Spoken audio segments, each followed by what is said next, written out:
আজকে ঘর পরিষ্কার করলাম, ঘর ঝাড়ু দিলাম। এখন ফুলদানি এগুলো পরিষ্কার করছি, এখন এগুলো সাজিয়ে নিব।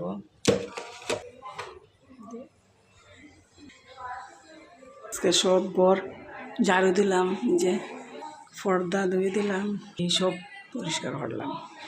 এখানে এটা রাখলাম, এইখানে এটা এইখানে রাখবো। দেখতে কিন্তু বেশ সুন্দরই লাগে। আর ড্রয়িং রুমটা যদি সুন্দর করে সাজুগুজু থাকে দেখতে কিন্তু খুব ভালোই লাগে।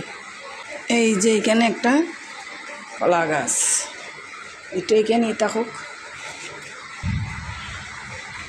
আমার মেয়ের পড়ার টেবিলটাও সাজিয়ে নিলাম।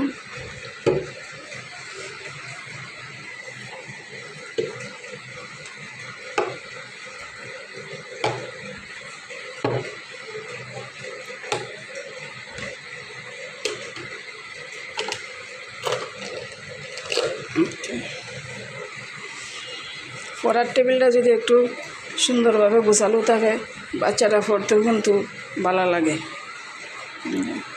এটা আমার বড় মেয়ের পড়ার টেবিল। ছোটো মেয়ের পড়ার টেবিলও গুছিয়ে নিলাম। সব কিছু গুছানো শেষ। আমার মেয়ের কষ্টের অর্জন করা ক্রেশ, সব কিছু গুছানো শেষ, শুধু বিছানাটা বাকি রয়েছে। পর্দাগুলো রয়েছে, পর্দা ধোয়ার দিছি, পর্দাগুলো শুকাইতেছে। টেবিলে রাখা আছে ফল ফ্রুট।